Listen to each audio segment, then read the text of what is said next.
मेरा नाम प्रवीण कुमार जलतारे है। मैं छत्तीसगढ़ से हूँ और मैं डिप्लोमा ITI डिप्लोमा इंजीनियरिंग भी किया हूँ। बीटेक किया आपने? हाँ सर, मेरा नाम विजय कुमार सूर्यवंशी सर। मैं बालाघाट से हूँ, मध्य प्रदेश के, और मैंने ITI किया है 18 से 19 के बीच में। और सर मेरा नाम पंकज कुमार है। मैं यूपी संत कबीर नगर से हूँ। मैंने ITI डिप्लोमा किया 2019 में, मेरा फाइनल हुआ। मेरा नाम जितेंद्र कुमार है। मैं गया जिला बिहार से। सर मेरा नाम प्रज्वल है, कर्नाटक से हूँ। मैं diploma in mechanical engineering 2019 pass out. तो हिंदी आपकी। हेलो फ्रेंड्स, आप सब लोगों का स्वागत है स्किल्ड हिंदुस्तान में।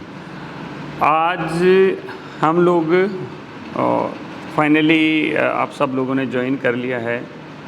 कुछ क्लासेस भी हो गई, 1-2 क्लासेस भी आप लोगों की हो गई हैं। अभी कुछ ऐसी चीज़ें हैं जिनके बारे में आप लोग भी जानना चाहते हैं। आपने ज्वाइन किया है कि कुछ माइंड में टारगेट है कि सर मेरे को ऐसा करना है, ये बनना है, ये ऐसा करना है। पहली चीज़। दूसरी चीज़, गाइडेंस। भाई आपने अभी तक क्या किया है, कितने साल पहले किया था, ITI किया है कब किया था, डिप्लोमा कब किया था, तो वो सारी चीज़ें जब आप बताएंगे तो एक सिस्टम मेरे सामने खुल जाता है। उसके हिसाब से आपको गाइड करेंगे कि भाई इस तरह ग्रोथ होगी, इस तरह ग्रोथ होगी। कुछ ऐसे हैं जिनको आउट ऑफ इंडिया जाना है तो उनके लिए कैसे रहेगा, कौन से कोर्स में क्या कुछ पढ़ाएंगे, किस तरह पढ़ाएंगे। कुछ चीज़ें ऐसी हैं जो आप लोगों को, जो हम बोलते हैं कि लाइफ टाइम एक्सेस रहेगा, वो किस तरह रहेगा, क्या होगा। तो बहुत सारी चीज़ें आपके जो माइंड में डाउट्स रहेंगे उनको क्लियर करेंगे। तो सर मेरा नाम प्रज्वल है, कर्नाटक से हूँ।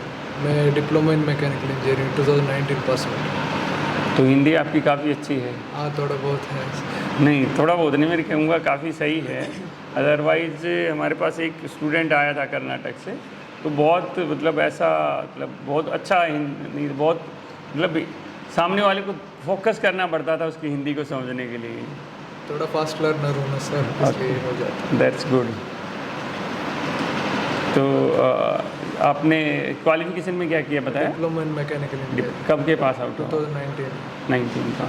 तो 19 से अब तक क्या कर रहे थे आप? अभी मैं प्रोडक्शन लाइन में था, MNC में काम कर रहा था। उसके बाद उधर तो स्किल डेवलप नहीं होगा, वो उसी कंपनी के लिए सीमित है, इसलिए मैं थोड़ा सीखने के लिए। तो प्रोडक्शन में क्या चीज़ देखते थे आप? वो ड्राइव शाफ्ट का मैन्युफैक्चरिंग। ओके। तो कितने पैसे से, कितने 3 साल काम किया आपने वहाँ? कितने दिन? हाँ, तीन साल। कितने पैसे से स्टार्ट किया था वहाँ? वही 14,000 से स्टार्ट किया था। तो अभी क्या मिल रहा था लास्ट? अभी 18 मिल रहा था बस। कितने दिन में? 3 साल। 3 साल। तो कोर्स कौन सा है आपका? अभी तो इलेक्ट्रिक का, इलेक्ट्रोमैकेनिकल। इलेक्ट्रिक एडवांस कोर्स है। Okay. Diploma electrical advance course क्यों लिया आपने? हाँ। आपको इलेक्ट्रोमैकेनिकल कोर्स लेना चाहिए था। नहीं, मेरा HVAC में थोड़ा एक्सपर्टाइज है तो सीख लिया। क्या चीज़ें जानते हो HVAC में? HVAC में मैं अभी थियोरेटिकल नॉलेज है, लेकिन प्रैक्टिकल नॉलेज नहीं है। तो थियोरेटिकल से कोई कुछ नहीं होता है। ये जो इलेक्ट्रोमैकेनिकल है ना, इसमें चिलर तो आपकी 2 दिन की क्लास है, सिर्फ चिलर की क्लास है। इसके अलावा इसमें डाटा सेंटर है। देखो ये कोर्स मैंने बताया ना, चीज़ों के बारे में थोड़ा सा आप लोगों को ओपन करके भी बताएंगे।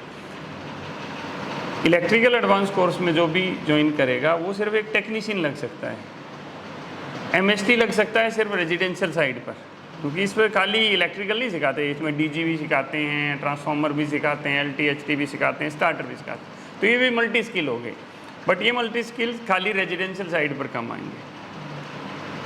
हम बात करें कि भाई अब बहुत बार रहता है जो फैक्ट्री में काम करेंगे, तो जो हमारे पुराने स्टूडेंट्स हैं जिनका एक्सपीरियंस रहा है कि मैं फैक्ट्री में सर 4 साल काम कर लिया, ग्रोथ क्या हुई 20, 25, 30 हज़ार रुपये।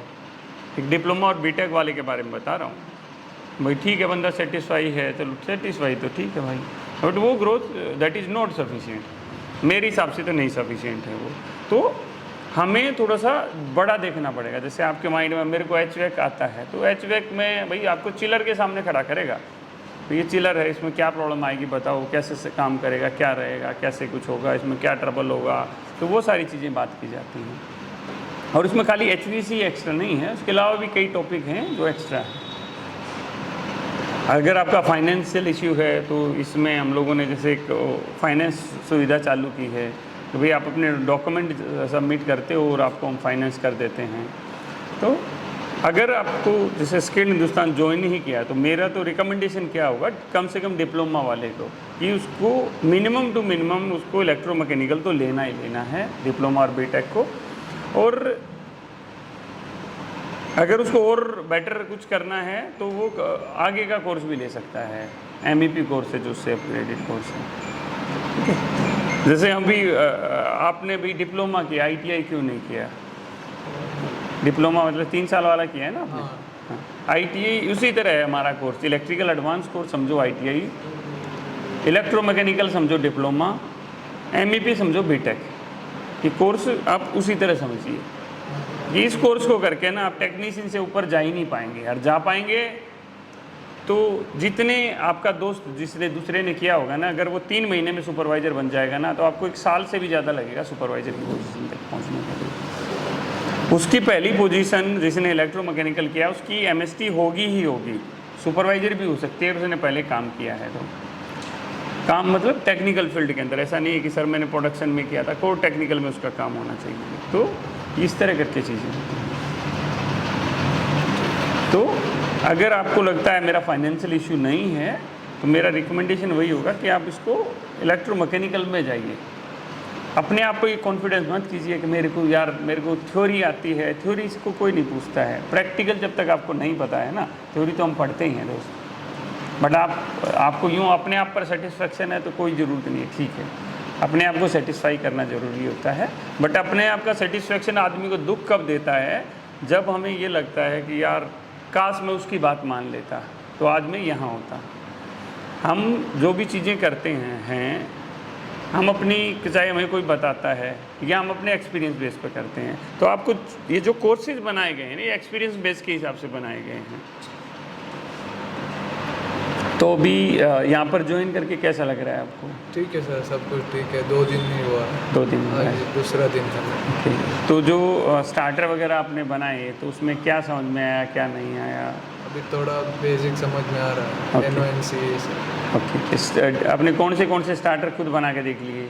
अभी तो रिवर्स एंड फॉरवर्ड और DOL स्टार्ट। तो उसमें कन्फ्यूजन है कुछ या क्लियर है मोस्टली? नहीं सर, मोस्टली क्लियर। ओके, उसको जैसे DOL को ऑटोमेट करके भी देखा, सेलेक्टर के थ्रू, फ्लोट के थ्रू अभी आपको करना है बस। ठीक है, कुछ ऐसा कुछ है जो पूछना चाहते हो मेरे से? नहीं सर, कुछ नहीं। Thank you. मेरा नाम जितेंद्र कुमार है, मैं गया जिला बिहार से। मैं BT किया 2017 के पास। तो अभी गवर्नमेंट का तैयारी कर रहे थे? जी, कंपनी में भी 2 मंथ काम किए, बस 2 मंथ काम किए, बस काम ढंग का नहीं था तो मैं छोड़ दिया, फिर सरकारी की तैयारी कर। तो अभी देखो क्या होता है कि ये मैं इनसे हम पूछेंगे अभी, जो बच्चे बहुत सारे आए ना, जिसने 13 में 14 में 15 में डिप्लोमा बीटेक किया था, गवर्नमेंट की तैयारी कर रहे थे, सर घर वाले प्रेशर बनाने लग गए हैं, वैसे ही प्रेशर होने लग गया है, एज बढ़ने लग जाती है, घर वाले भी शादी का प्रेशर है, ये वो 50 चीज़ें होती हैं कि भाई आपने बीटेक तो कर लिया है, अभी घर बैठे हुए हो, कैसे होगा, कैसे काम चलेगा? तो बंदा फ्रस्ट्रेटेड हो जाता है, फिर सोचता है मैं जाता हूँ यार, मैं मार्केट के अंदर जाता हूँ, जॉब ढूंढता हूँ। जब आप जाते हो इतने दिन से क्या कर रहे थे, क्या आता है आपको? कुछ नहीं आता तो नहीं रख सकते हैं। बच्चे के माइंड में भाई कोई मेरे को पहली जॉब पे नहीं रखेगा तो मेरे को कैसे सीखने को मिलेगा? उसके लिए गवर्नमेंट ने भी एक प्रोसेस स्टार्ट किया कि भाई ये इंटर्नशिप वगैरह कराते हैं, तो वो स्टार्ट किया। उसमें कंपनियों वाले ने क्या हुआ, उनको सस्ती लेबर मिलने लगी, उसने उस चीज़ को दूसरी तरीके से मॉडरेट कर लिया। सिखाएंगे कुछ नहीं, प्रोडक्शन में ही रख लिया बंदे को। प्रोडक्शन में दूसरे बंदे को 15,000 दे रहे हैं, उसको 10, 11, 12,000 दे दिए, ठीक है जी, ट्रेनी है वो। वह ट्रेनी क्या सीखेगा भाई प्रोडक्शन के अंदर? तो ये एक काफ़ी बड़ी प्रॉब्लम है जो आज के दिन मार्केट के अंदर है, और इसी का सॉल्यूशन स्किल्ड हिंदुस्तान है, इसी का सॉल्यूशन स्किल्ड हिंदुस्तान है।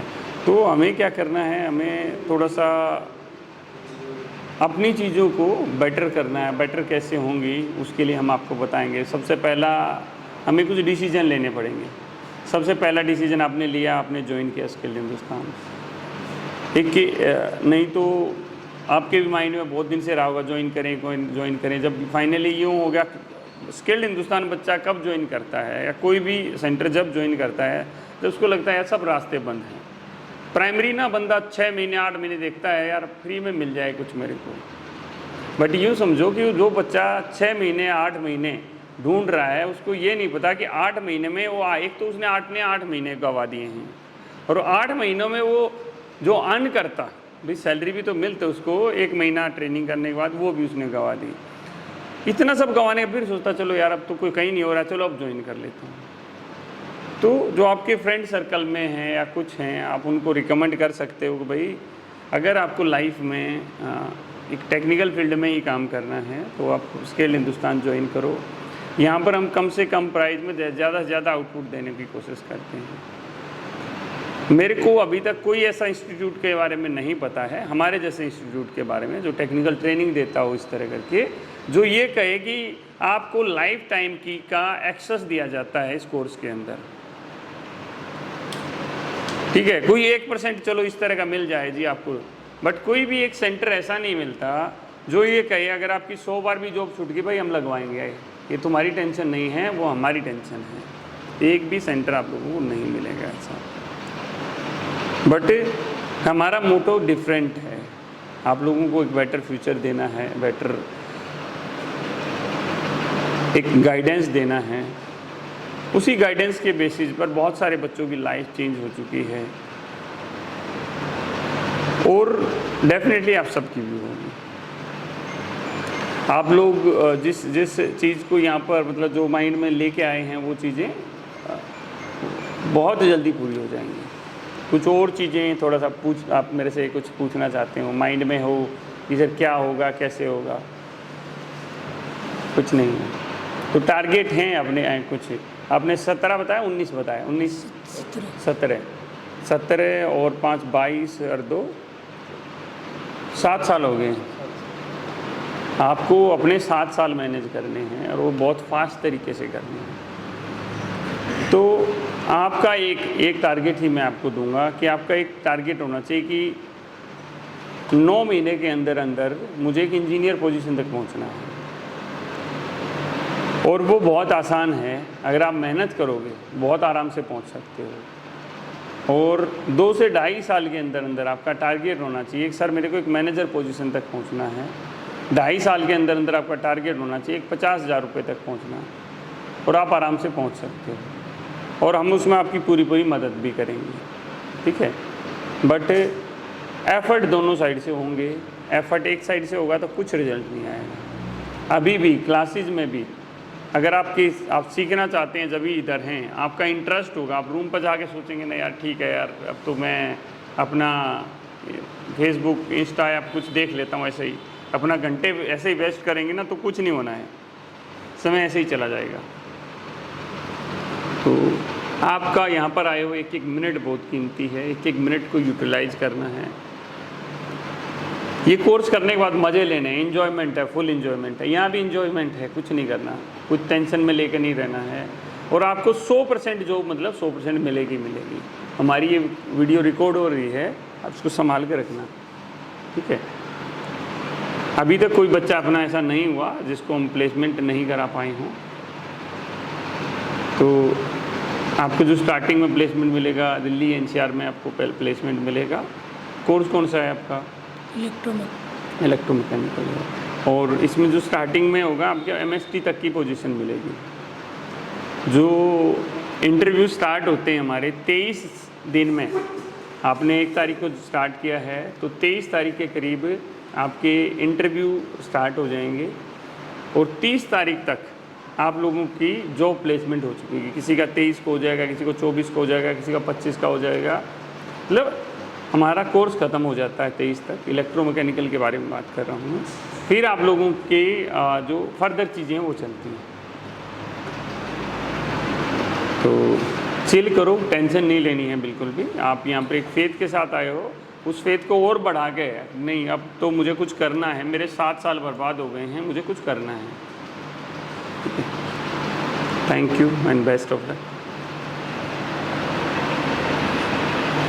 सर मेरा नाम पंकज कुमार है, मैं यूपी संत कबीर नगर से हूँ। मैंने ITI डिप्लोमा किया 2019 में, मेरा फाइनल हुआ और मैं ग्रेजुएशन भी किया है और मैं CSC सेंटर चलाता था लखनऊ में। ओके। जी सर। तो आपका अपना सेंटर था, जी सर। तो फिर क्यों बंद किया, क्या वो रहा? लोकेशन सही नहीं थी वहाँ की। मतलब बच्चे नहीं आ रहे थे, कुछ उस तरह का इशू था?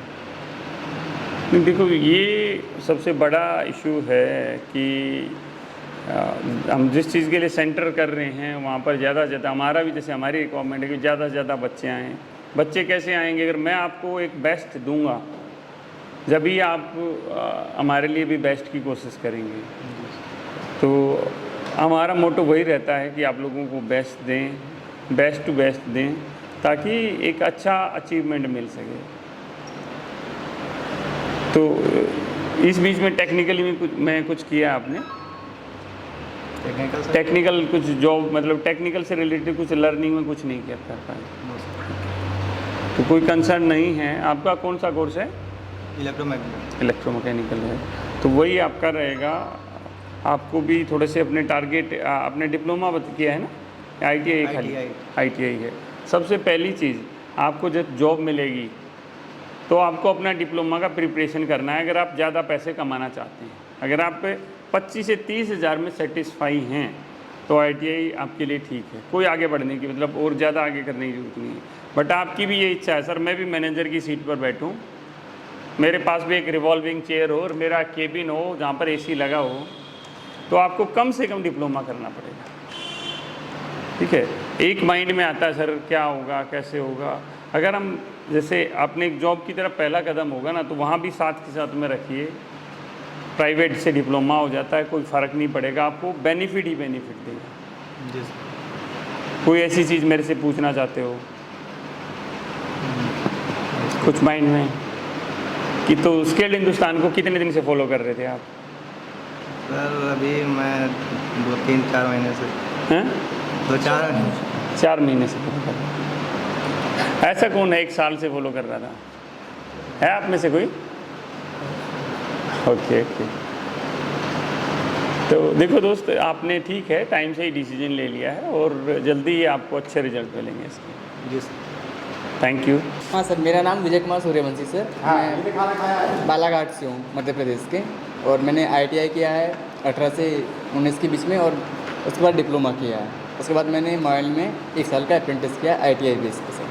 ओके। जी सर। तो अप्रेंटिसशिप में क्या सीखने को मिला? सर मैंने ड्यूल स्टार्टर सीखा था वहाँ पे, हाँ। रिवर्स फॉरवर्ड सीखा था, स्टार डेल्टा सीखा था, और फिर जो सबस्टेशन में थोड़े वर्क होते हैं सर वो सीखा था। मतलब कैसे ऑपरेट करते हैं, AC वगैरह क्या होती है, उनकी रेटिंग कैसे डिसाइड करते हैं, वगैरह वगैरह सर। यहाँ पर देखो, स्टार डेल्टा, रिवर्स फॉरवर्ड, ये तो आपके मेरे ख्याल पहले 3-4 दिन में कवर हो जाएंगे। हाँ सर। सभी लोगों के बहुत अच्छी तरीके हाँ से। सर। उसके अलावा जो आगे की चीज़ें हैं, देखो क्या होता है जब हम कहीं पर अप्रेंटिसशिप वगैरह करना, आपने को तो अच्छा है, मैं कहूँ इतना चीज़ें तो सीख ली। हाँ सर। बहुत बार क्या होता है ना, इतनी भी नहीं सीखने को मिलती, उसको डिपार्टमेंट ही किसी और में डाल देते हैं। हाँ सर। तो इससे पहले अप्रेंटिसशिप कब ख़त्म कब हुई थी तुम्हारी? सर अभी मैं 1 महीने पहले जस्ट। 1 महीने। हाँ। तो कुछ जॉब ट्राई किया आपने उधर? नहीं सर, मैंने नहीं किया। मैं प्रिपरेशन कर रहा था गवर्नमेंट जॉब की, लेकिन सर उसमें ये होता है कि एक लंबा टाइम लग जाता है प्रिपरेशन में। तो मैं सोचा कुछ जॉब के साथ कुछ अच्छा हो जाए। बिल्कुल। और फिर जैसे मैंने पता किया कि कोई, मैं कंपनी में जाना चाहता था, तो वो बोलते थे प्रोडक्शन में जाने का। जैसे मेरे दोस्त लोग प्रोडक्शन में ही कर रहे हैं, मैं प्रोडक्शन में तो नहीं जाऊंगा। मैंने कहा इतना किया, उसके बाद प्रोडक्शन में जाना कोई सेंस नहीं बनता। मैंने कहा कोई स्किल सीख लेता हूँ। तो फिर मैंने वैसे यूट्यूब देखा तो फिर मिल गया था सर। आप कितने दिन से फॉलो कर रहे हो? लगभग मैं अप्रेंटिस कर रहा था तो मतलब 1 साल लगभग। बिल्कुल। तो वो तो ठीक है कि भाई ठीक है, ख़त्म होगी फिर देखते हैं कुछ हाँ आगे सर, क्या वही होगा। प्लानिंग थी कि तो मतलब जहाँ पर अप्रेंटिसशिप कर रहे थे वहाँ पर भी आप ऑफ़र करते हैं, तो वहाँ नहीं ऑफ़र हुआ आपको? सर किए थे मेरे को, तो मॉर्निंग था मतलब, तो कॉन्ट्रैक्ट बेस पे होता है उस पर। हाँ। तो अगर मैं 1 साल और करता वहाँ पे, तो होता है सुपरवाइजर का पेपर, मतलब मोबाइल कराती है, 2 साल का एक्सपीरियंस मांगती है वो देना होता है। तो पर मेरे को माइनिंग में जाना नहीं था, मतलब पसंद नहीं है। ओके। मतलब अंडरग्राउंड जाना ही पसंद नहीं है। तो मैंने कहा नहीं, मैं नहीं दूंगा। तो अभी इधर जॉब करेंगे ना आप? तो हाँ सर। दिल्ली, ठीक है। तो आपका कोर्स कौन सा है? सर MEPS है। MBA। हाँ सर। इसमें आपको जो रिजल्ट है ना, हमारा जो 2 कोर्स हैं, इलेक्ट्रिकल एडवांस कोर्स तो बच्चा जब कोर्स ख़त्म होता है उसके साथ में ही ख़त्म हो जाता है, बट इलेक्ट्रोमैकेनिकल और MEP कोर्स, इलेक्ट्रोमैकेनिकल कोर्स उस दिन ख़त्म होता है आप लोगों का हमारी तरफ से जिस दिन आप सुपरवाइज़र बन जाते हैं।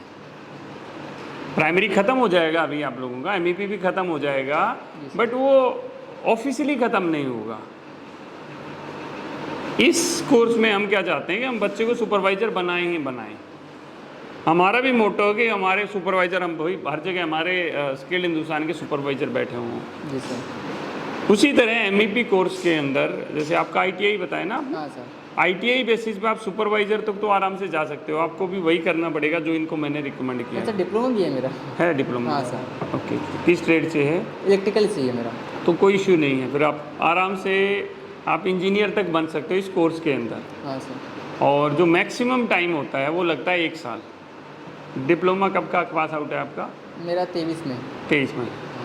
हाँ 23-24, हाँ ठीक है, कोई नहीं, हो सकता है आराम से। हाँ सर। तो 1 साल के अंदर अंदर आपका टारगेट होना चाहिए एक इंजीनियर की पोजीशन तक पहुंचने के जी लिए। सर। उसके लिए 2 चीज़ें ज़रूरत पड़ती हैं, एक टेक्निकल स्किल होता है जी सर। और एक डॉक्यूमेंटेशन स्किल होता है। तो आपके जो कोर्स में दोनों चीज़ें एडेड हैं, टेक्निकल स्किल भी एडेड है और अदर स्किल भी, जो डॉक्यूमेंटेशन वाला स्किल है वो भी एडेड है। जी सर। तो आपको भी स्टार्टिंग में अभी एक माइंड में और कन्फ्यूज़न रहता है कि सर मैं बीटेक किया है, मेरे को कौन सी जॉब मिलेगी? सबको जॉब एक ही मिलेगी स्टार्टिंग में। जी सर। जो इलेक्ट्रोमैकेनिकल वाला है उसको MST, जो इलेक्ट्रिकल एडवांस कोर्स वाला है उसको टेक्नीशियन। भाई चाहे वो किसी की कोई भी पोजीशन है, बट जब हम आगे जाते हैं बहुत जल्दी ग्रोथ हो जाती है। हम कहते हैं 3 महीने के अंदर अंदर आपको सुपरवाइज़र बनना है। सुपरवाइज़र ऐसे नहीं कहने को, मतलब रियल में अच्छी तरह से अंडरस्टैंडिंग के साथ में। फिर सुपरवाइज़र बन जाते हैं, 6, 8, 9 महीने हम उस पोजीशन पर काम करते हैं, अच्छी तरह चीज़ों को समझते हैं, टीम हैंडलिंग समझते हैं। जब आप एक सुपरवाइज़र पे काम करते करते 4 से 5 महीने हो जाते हैं, फिर आपका एक दूसरा कोर्स का दूसरा पार्ट स्टार्ट होता है। पहला पार्ट जब आप को पहली जॉब लगेगी, मतलब ख़त्म हो गया। दूसरा इलेक्ट्रोमैकेनिकल वालों का भी होगा, आपका भी होगा जब आप सुपरवाइज़र बनेंगे। इलेक्ट्रोमैकेनिकल का है वो ख़त्म हो जाएगा वहीं टर्नओवर, मतलब आप लोगों को लाइफ टाइम एक्सेस है स्किल्ड हिंदुस्तान के साथ में, बट जो एक कनेक्शन होता है वो वहाँ तक रुक जाता है। मतलब हम इंजीनियर की तैयारी नहीं कराते इलेक्ट्रोमैकेनिकल वाले को। स्किल बहुत है, ऐसा नहीं है कि वो क्या वो नहीं जा सकता, जा सकता है, बट कुछ एक्स्ट्रा स्किल भी चाहिए। MEP वाला है, जब 6 महीने सुपरवाइज़र बने बने हो जाते हैं, फिर उसको तीसरा फेस हम चालू करते हैं। ठीक है, आपको भी इन चीज़ों का ध्यान रखना है। अगर आपको ध्यान नहीं होगा ना आपके सेकंड फेज़ का और थर्ड फेज़ का, तो हमें भी ध्यान नहीं है। पैसा आप लोगों ने दिया हुआ है, लाइफ आप लोगों की चेंज होनी है, ठीक है, तो आप लोगों को कनेक्ट रहना है। आगे के जो कोर्सेज होंगे ना, आप NCR में होंगे तो आप ऑफलाइन कर सकते हैं, अदरवाइज आप ऑनलाइन भी आप लोगों को सपोर्ट मिलेगा कि कैसे करना है कैसे नहीं करना है।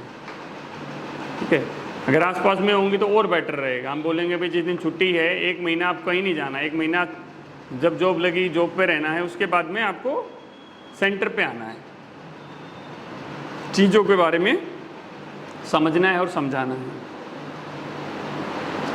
तो समझने से क्या मतलब है भाई, पहले खुद अंडरस्टैंड करना पड़ेगा, फिर टीम को हैंडल करना है तो समझाना भी पड़ेगा, उनको सब करना पड़ेगा। तो इस तरह करके अपना पूरा सिस्टम चलेगा। और कोई चीज़ माइंड में वो पूछना चाहते हो आप? सर अभी तो ऐसा कुछ नहीं है सर। कुछ नहीं। तो यहाँ पे आगे क्या माहौल कैसा लग रहा है? पॉजिटिव लग रहा है, कैसा लग रहा है आपको? सर ठीक है सर, कोई प्रॉब्लम नहीं है। तो thank you and best of luck. जी सर। इधर थोड़ा सा बात, इधर आगे देखो। सर मेरा नाम प्रवीण कुमार जलतारे है, मैं छत्तीसगढ़ से हूँ और मैं डिप्लोमा ITI डिप्लोमा इंजीनियरिंग भी किया हूँ। बीटेक किया आपने?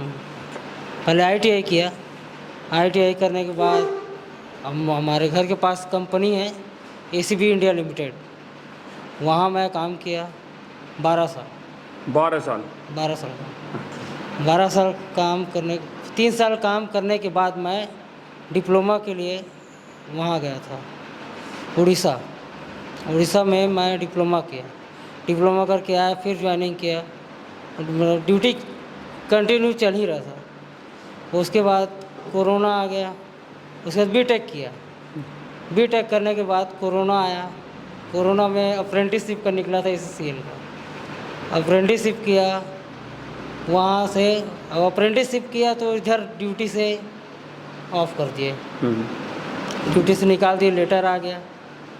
मैं ज्वाइन नहीं किया दोबारा उसको, बस रिजाइन हो गया। तो क्या सैलरी मिल रही थी लास्ट जो सैलरी आप ले रहे थे approx? मेरी स्टार्टिंग सैलरी 2008 में 2600 रुपये था। 2600? 2600। अरे बहुत कम था यार। मतलब और मेरे अभी को 2005 में मैंने शायद